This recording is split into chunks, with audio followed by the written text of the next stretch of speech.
yung mga sinabi ko. Ngayon, yung sa pangalawa po, sinabi niyo po dito na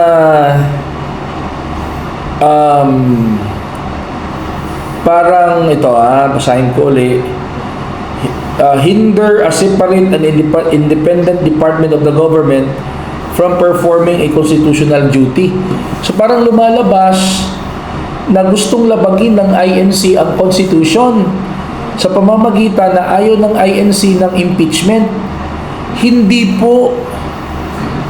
Kaya minsan nagtatanong po kami kung talagang pinakinggan nyo yung mga speeches sa rally.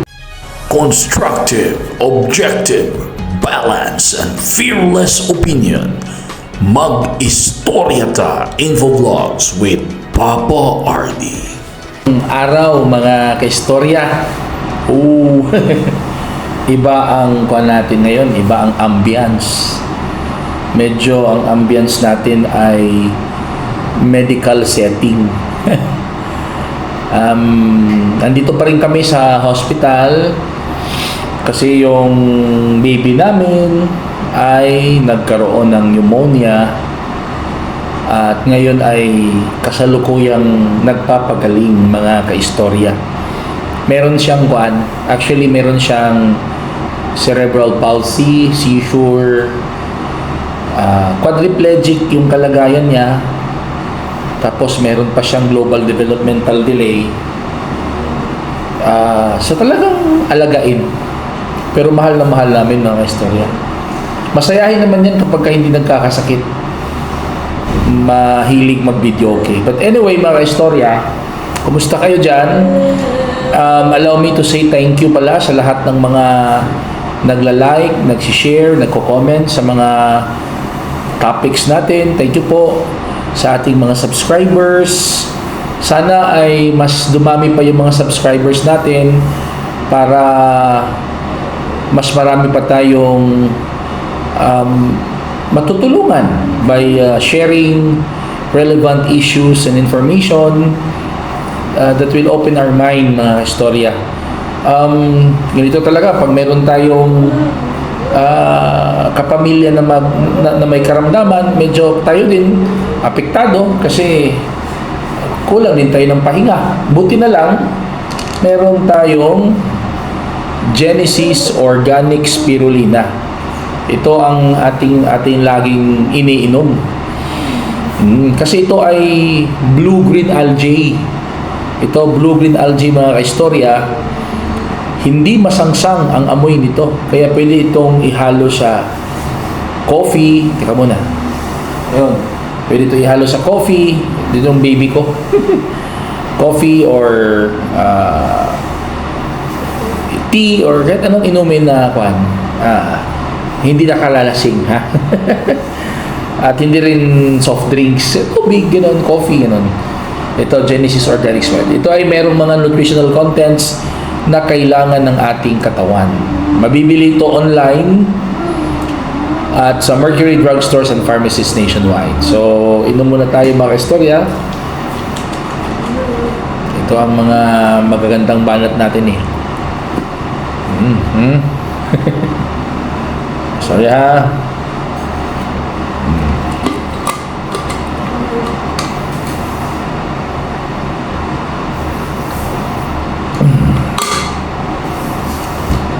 So tandaan nyo ha, para sa malusog na pangangatawan, huwag kalimutan Genesis Organic Spirulina, ang spirulina ng bayan. Di kalidad na spirulina ito. Ngayon mga kastorya, pag-uusapan natin ngayon itong issue ni former Senator Juan Ponce Enrile tungkol sa katatapos lang. Actually, hindi katatapos, last week pa eh. Pero hanggang ngayon, trending pa rin. Oo, talagang yung ginawang National Rally for Peace ng Iglesia ni Cristo ay tumatak sa puso't isip ng mga Pilipino. Hanggang ngayon, pinag-uusapan pa rin mga kaistorya. Ang nais lang naman ng Iglesia ni Cristo ay magkaroon ng kapayapaan So medyo trending itong ni-release na statement ni former Senator Attorney Juan Ponce Enrile, and currently the Chief Presidential Legal Counsel of President Bongbong Marcos Jr. Tingnan ko lang yung anak ko. Ito kasi yung statement niya na medyo pinalagan ng marami. In toto po ito, babasahin natin sa courtesy of GMA News Online. Ayun. Ito yung sinabi ni Enrile sa article ni Giselle Umbay, GMA Integrated News. Published January 19, 2025, updated January 19, published January 19, 2025, 5:33 p.m. and updated January 19, 2025, 5:42 p.m. Okay. Basahin natin in toto para walang bias. There is no question that the INC Peace Rally was a peaceful assembly. But were there grievances to be redressed? Pardon me for my impression. To me, there was none. To me, although it was well-intentioned, the peace rally was more like a political pressure to hinder separate an independent department of the government from performing a constitutional duty. This was evident from the speeches delivered in that rally. So ito yung pag-uusapan natin, mga kaistorya. Unang sinabi ni Attorney Enrile or former Senator Juan Ponce Enrile, meron daw bang mga grievances redress sa National Rally for Peace ng INC? Alam kong hindi naman ako pakikinggan siguro ni Senator Enrile, sino ba naman ako, pero ito, para lang sa mga viewers natin. Ang unang tanong kasi nagtanong kasi si Senator Enrile, meron daw bang mga grievances? Senator, maraming grievances ang INC doon sa rally. Una, yung kahirapan po, ang mahal-mahal na po ng mga bilihin. Siguro sir, hindi mo maramdaman yan, pero ramdam po ng maraming mga Pilipinong mahihirap ang sobrang taas ng mga bilihin ngayon. Yung karne po, sir, almost 500 na dito sa probinsya ang kilo. Ewan ko po kung magkano dyan sa Metro Manila. Alam niyo po, dati less than 100 lang ang kilo ng karne. Kahit mga gulay, nagtataka tayo. Bakit? Kasi yung gulay, hindi na sana dapat magiging issue ang presyo niyan. Supposedly yung gulay, mura lang sa Pilipinas. Kaya lang, mahal kasi imported yung mga gulay natin, pati rice imported. Ngayon sir, kapag ka nag-i-import tayo, ano ang ginagamit nating pera? Dollar. Weak ngayon ang value ng peso. Ang taas ng dollar, value over peso. So, sa pag-import pa lang natin, using dollar money, ang mahal. Gusto ng INC na matutukan yun. Ang mahal po, 300 pesos per kilo ang kamatis, 800 ang kilo ng sili. Tapos yung gasolina po, ang mahal. Gusto ng INC matutukan yun.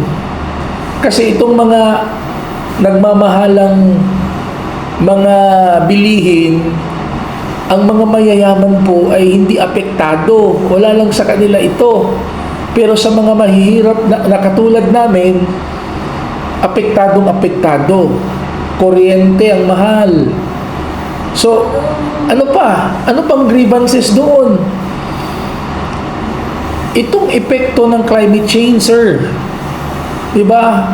Last year, halos magkasunod-sunod ang bagyo.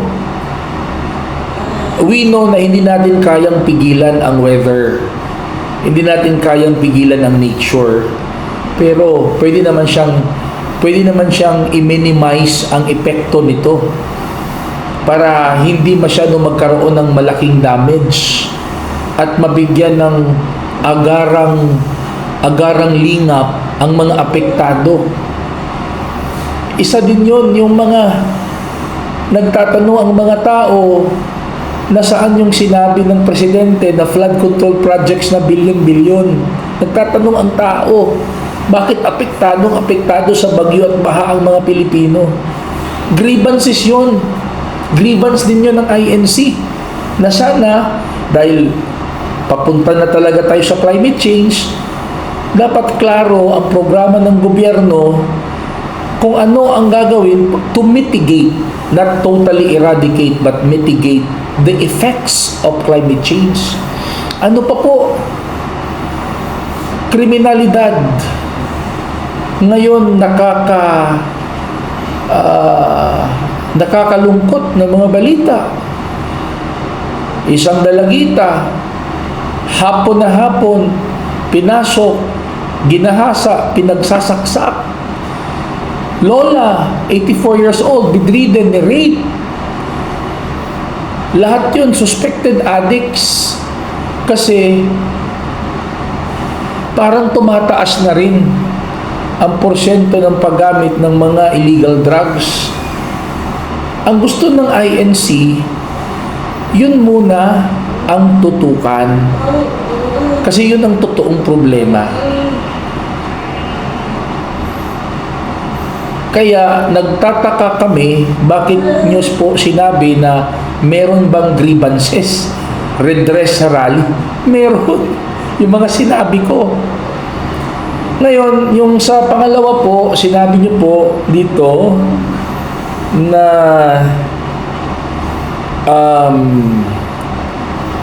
parang ito, basahin ko ulit. Hinder a separate and independent department of the government from performing a constitutional duty. So parang lumalabas na gustong labagin ng INC ang Constitution sa pamamagitan na ayaw ng INC ng impeachment. Hindi po. Kaya minsan nagtatanong po kami kung talagang pinakinggan nyo yung mga speeches sa rally. Klarong-klaro naman doon sa rally, sinasabi hindi labag ang INC or hindi salungat ang INC sa impeachment. Kasi ang impeachment ay part ng Constitution. Ang mga Iglesia ni Cristo po, sir, ay masunurin sa batas. Doktrina yan sa Iglesia ni Cristo na dapat ang isang Iglesia ni Cristo masunurin sa mga utos ng Diyos at masunurin din sa mga batas ng gobyerno, provided na ang batas na yon ay hindi salungat sa utos ng Diyos. Kaya doktrina yon ng mga Iglesia ni Cristo ay sumusunod sa batas. Kaya medyo mali po na sabihin na parang pinipigilan naming ma-implement yung nakasaad sa konstitusyon. Hindi po salungat at ayaw ng INC ng impeachment kasi part yun ng due process. Ano yung inaayawan ng INC? Yung hindi nasusunod ang tamang proseso ng impeachment. Bakit nasabing hindi nasusunod ang tamang proseso ng impeachment? Di ba po ang i-impeach ngayon ay si Vice President Sara Duterte dahil sa alleged misuse of confidential fund. Sino po ang may karapatan na magsabi na merong misuse ng confidential fund? Ang Commission on Audit. Ang gusto lang po ng Iglesia ni Cristo, hintayin ang mga findings ng COA kung talaga bang may misuse or may pagnanakaw na nangyayari sa Office of the Vice President. Kapag lumabas ang findings na yon na nagsasabing hindi ginasta o ginamit ng maayos ang pondo ng confidential fund sa OVP dahil siguro dahil ninakaw o ganun, anong term doon, kapag ka mayroong ganung findings ng COA, saka na iuusad yung impeachment. Kasi yung findings ng COA, yun yung mabigat na ebidensya laban kay VP Duterte. Ang inaaywan po ng INC, bakit minamadali ang impeachment na wala pa pong sapat na ebidensya? Ganun lang ba kadali magtanggal ng isang public official na kahit wala pang sapat na ebidensya ay pwede nang tanggalin? Remember po, alam niyo naman yun. Ano lang ba naman ako? Isa lang akong mahirap na vlogger. Alam niyo naman po, impeachment is political process. Hindi judicial. Di ba? Hindi po ako abogado, pero impeachment is a political process. Bakit po? Because at the end of the day, kapag ka mag-render na ng decision, let's divide the house. Kahit ano-ano pa yung mga debate dyan, at the end of the day, let's divide the house. At alam naman natin ang politika ng Pilipinas. Di po ba? Alam naman natin yan.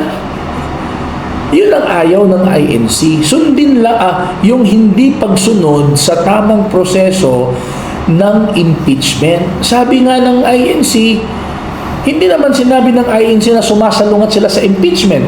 Ang sabi po ng INC, sinusuportahan ng INC ang statement ng ating mahal na Presidente Bongbong Marcos Jr.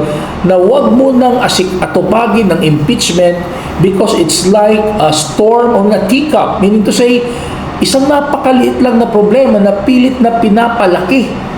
Imbis na meron talagang mga malalaking problema na dapat asikasuhin, hindi tuloy na aasikaso dahil doon sa impeachment na yan. Yun po. Hindi po pinipigilan ng INC at hindi po nilalabag ng INC ang Constitution, sir. Yun ang totoo. Kaya sana po ay makonsider nyo itong aking opinion. Opo, kasi alam ko naman pong hindi kayo nanonood sa vlog ko. Opo. Yun lang po ang kandiyan,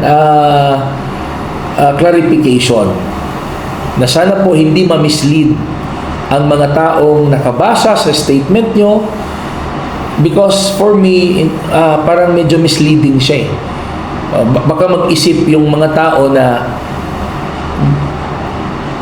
nilalabag ng INC ang Constitution, kasi sa ganung statement mo parang lumalabas na ang INC ay mabrul. Di ba? Mabrul. Pinipigilan ang tamang proseso sa pamamagitan ng mga maraming tao. Hindi po mabrul ang INC. Ang INC po ay tinuturuan ng pagsunod ng batas sa gobyerno. Kaya nga po, salungat sila ngayon sa estilo ng impeachment, kasi ang INC tinuturo ang sumunod sa tamang proseso ng batas.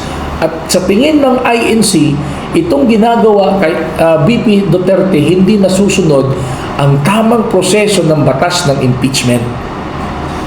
Okay? So, ano po masasabi nyo dyan mga kaistorya? Please write your comments below. Write your comments below mga kaistorya.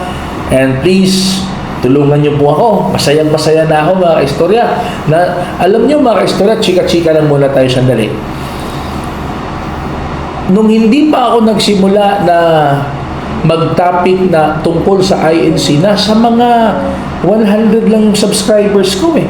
Pero nung sinimulan ko po na talakayin ang mga issue na may kinalaman ang INC, salamat po sa suporta. Umabot na po ng almost 2,000 ang subscribers natin. Kaya tuloy-tuloy lang po tayo sa ating subscriber, sa pag-subscribe. Kung bago ka pa lang sa aking YouTube channel, please subscribe on my YouTube channel.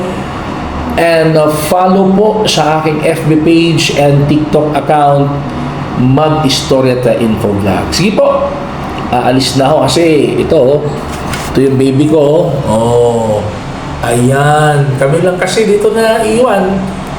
Asikasuhin ko muna ng baby ko, mga kaistorya. Thank you po.